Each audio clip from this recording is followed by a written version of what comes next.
दोस्तों, सऊदी अरब में चंद रोज कबल रेत का एक बहुत बड़ा खौफनाक तूफान आया जिसमें दारुल हुकूमत रियाद, मक्का मुकरमा और मदीना मुनव्वरा समेत कई शहरों की फ़ज़ा सुर्खी माइल तक हो गई। अब इस तूफान के मुतल्लिक़ साजिशी नज़रिया साजों ने हैरान कुन दावा कर दिया है।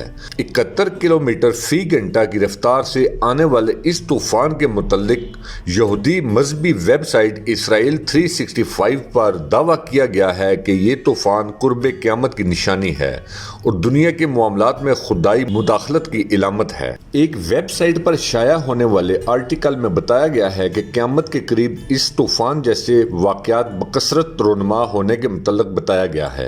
आर्टिकल में यहूदी मजहबी रहनुमा पंचिस विंटसन के एक इंटरव्यू का भी हवाला दिया गया है जिसमें वो भी रेत के इस तूफान को खुदाई मुदाखलत और क़यामत की निशानी करार देते हुए कहते हैं कि मुस्तकबिल में इस तरह के वाक़यात ज़्यादा तादाद में रोनमा होंगे।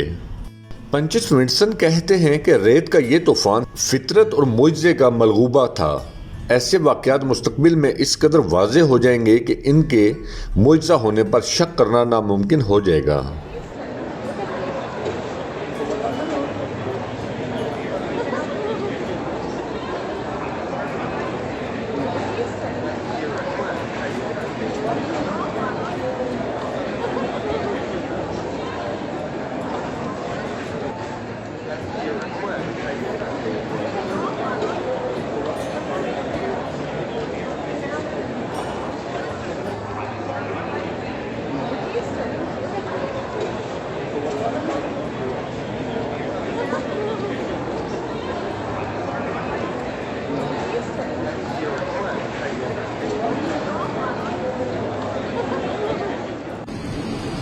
هذه يا ساتر الدنيا انعدمت.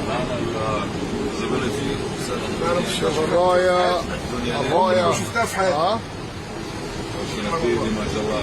كم سنه كابتن طيران؟ اخر مره شفت حاجه كانت شبه كده 1982. انت كم سنه طيران؟ من سنه 79. يا ساتر اول مره اشوف حاجه زي كده.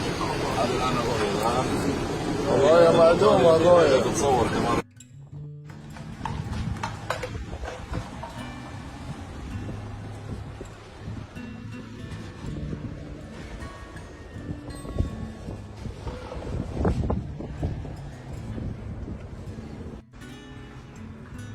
يا اخوان الصباح